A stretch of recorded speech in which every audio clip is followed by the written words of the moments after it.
The guest's transformative journey through captivity is a testament to the power of forgiveness and compassion. During his ordeal, inspired by the Pope's words, he made a conscious decision to forgive his captors. I had to forgive them over and over, these guards who made my life miserable. It was life and death. This act of forgiveness wasn't just survival.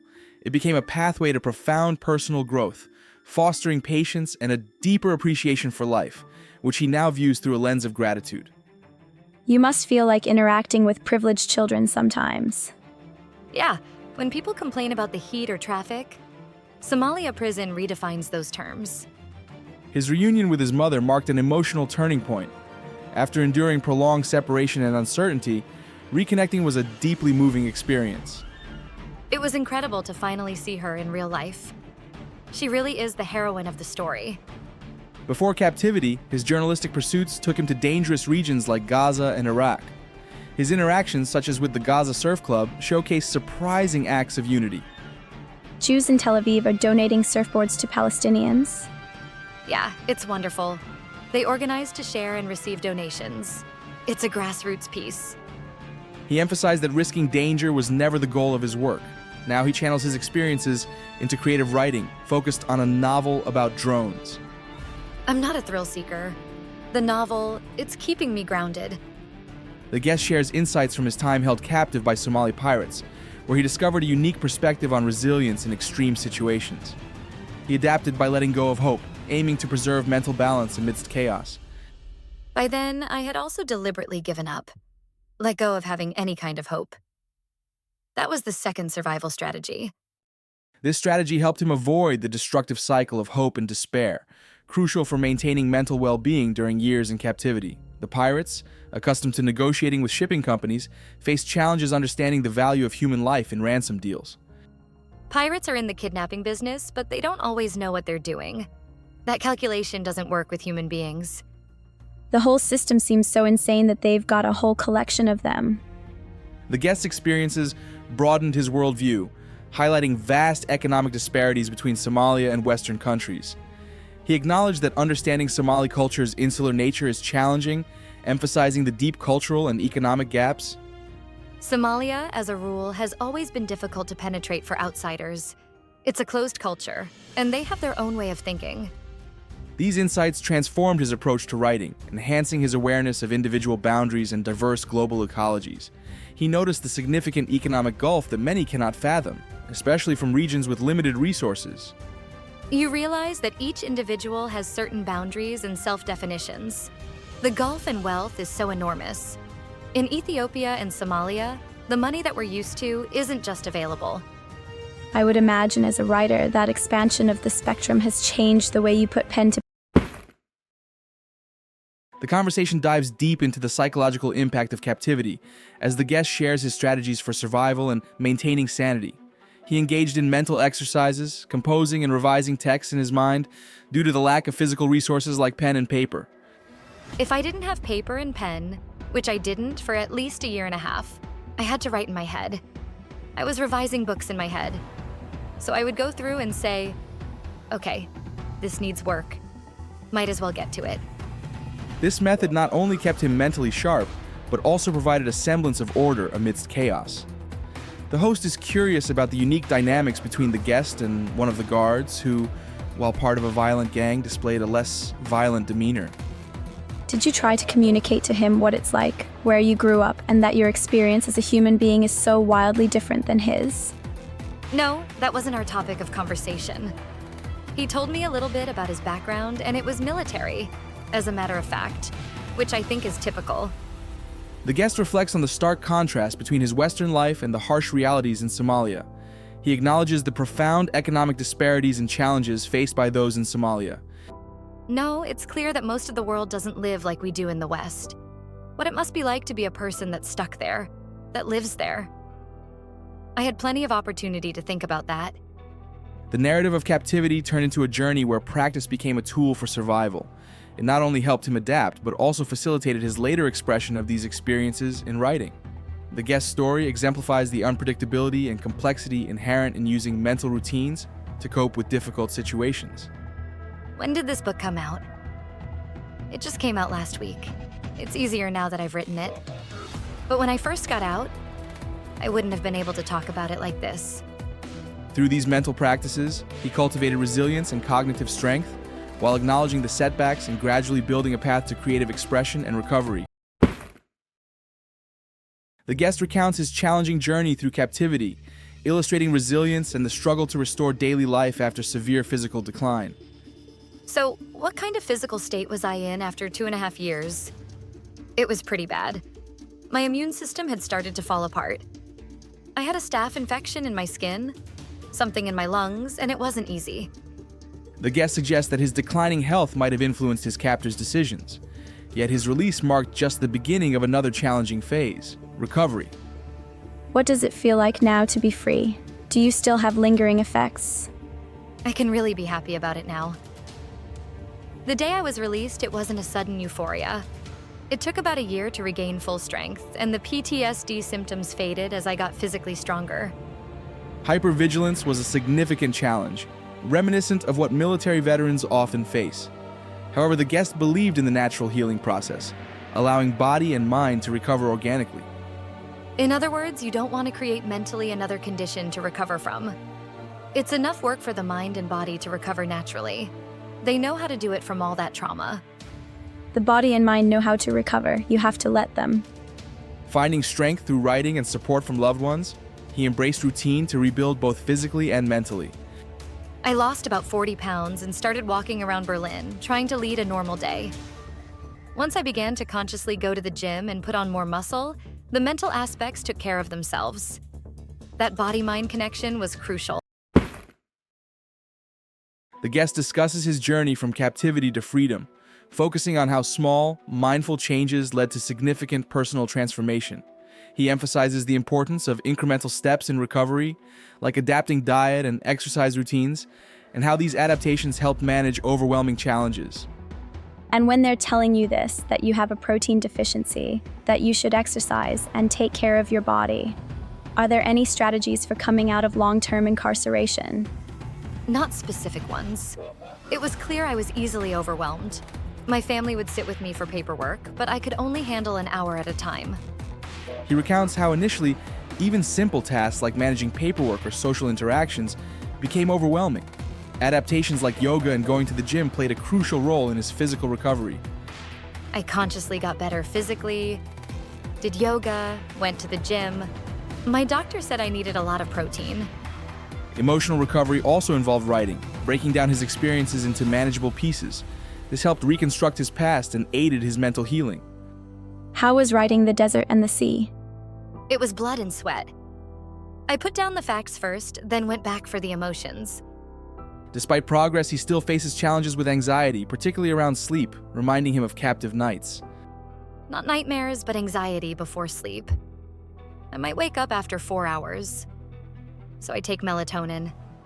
The guest reflects on personal growth, expressing increased patience and gratitude, recognizing these as new facets of his character developed through his survival experiences. I'm more patient, more grateful. Getting out alive made me happier. If I feel ungrateful, I have this well of memory to go back to. In the intricate world of Somali piracy, a duality exists between opulence and adversity. The lavish lifestyle of pirates, marked by spending on luxury cars, weapons, and technology, starkly contrasts with the daily struggles of ordinary Somalis. Well, it depends. If they're pirates, they splash out on a fancy car, expensive SUVs, weapons. But if you're a very ordinary Somali, you're getting by on less than $1 a day. So there's the ordinary Somalis who are not criminals or not pirates at least. The pirates adopt a gangster-like facade, complete with flashy cars and loud music. Yet beneath this veneer is a relentless pursuit of wealth and status. Running through the streets in Mercedes-Benz SUVs? They're like gangsters, rap thumping from the SUVs. This structured operation mirrors organized corporate models, with younger recruits aspiring to climb the ranks despite the grim societal conditions.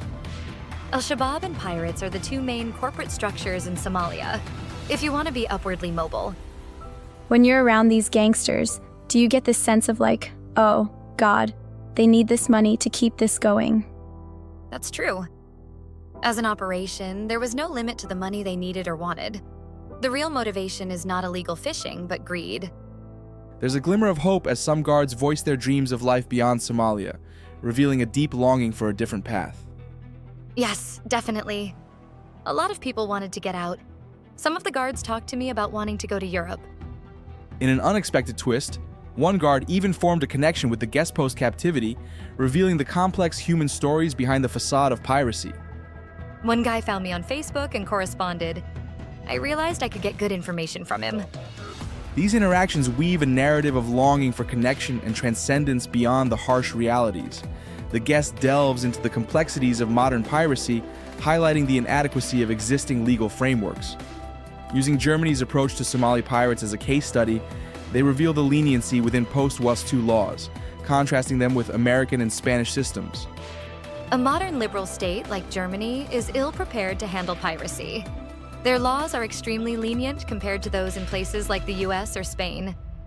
In Hamburg, Somali pirates faced trial, but efforts to deport them back to Somalia faced challenges, revealing tensions between humanitarian considerations and legal justice. There's a law against sending them back to Somalia due to safety issues. The government there doesn't hold much power outside of Mogadishu. Back in Somalia, clan dynamics often override state law, allowing pirates to reintegrate into their communities without real punishment. Clan relationships override formal laws. Even jailed pirates might return, free to resume piracy or other ventures. The host explores the range of piracy activities, from targeting individual crafts to large commercial vessels, emphasizing the diverse and alarming nature of these crimes. Pirates aren't picky. They go after everything from small boats to massive commercial ships. I've met hostages from all backgrounds. It's a diverse and frightening situation. The guest recounts his harrowing experience when his pursuit of a gripping story turned into an unexpected encounter with Somali pirates. Originally on a mission to uncover the truth behind piracy myths, he was captured and held hostage for over 2 years. You were kidnapped by Somali pirates and held hostage for more than 2 years. What was that like? It feels great to be back in America, especially wandering around where I was born and raised. While researching Somali piracy, the guest was ambushed, taking a terrifying turn when armed pirates overpowered his guard in a dramatic car hijacking. They aimed a cannon through the windshield, pulled me out with Kalashnikovs, and drove off. From that moment, I was a captive. They wanted ransom money, didn't they? How much were they asking for? They asked for $20 million. They held on to that demand for almost a year. Negotiations were phony as the pirates stuck to their exorbitant demands, influenced by geopolitical tensions and economic desperation. Despite some pirate groups styling themselves as coast guards, their activities often included holding ships hostage for ransom. I was captured on land. Other hostages I met were miles from the Somali coast. They were just poor fishermen. This ordeal shed light on the broader socio-political landscape of Somalia, challenging initial perceptions and unveiling complex motives. The guest embarks on a journey to Somalia, guided by a Somali elder offering clan protection. However, this path leads him into the clutches of pirates in the notorious town of Habyo. Well, so we were careful about finding security. We found a Somali elder in Berlin who could offer the protection of his clan in Somalia. Despite efforts to avoid danger, the guest is captured. His initial reaction is disbelief, immediately concerned for his family. At first I thought, okay, just a roadblock. But once they captured me, I thought, this is going to be really hard on my family. The brutality of his captors is severe. Physical abuse leaves him injured and without communication for a week. They beat me with their guns. They broke my wrist and bloodied my scalp. Eventually, he is granted a phone call. Writing a book becomes cathartic, turning trauma into narrative through writing. I had all my notes stolen, so I called my mom. Writing the book familiarized myself with my own memories. His story is an incredible testament to mental resilience in the face of unimaginable adversity. The guest vividly recalls the surreal moment he was asked to request a ransom demand from his mother, using humor as a coping mechanism. They said, okay, you have to demand $20 million from your mother. It was absurd. Despite threats, bonds were unexpectedly formed with some of the pirates, offering a sense of normalcy amid chaos. Transitioning to a hijacked ship marked another phase in his captivity. When they put me on the ship, I was terribly depressed. But I felt better because there were 28 other hostages.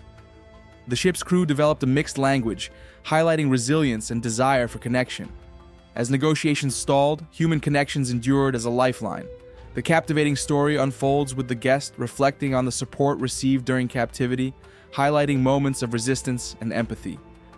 My mom managed to raise a ransom, with help from family, friends, and colleagues.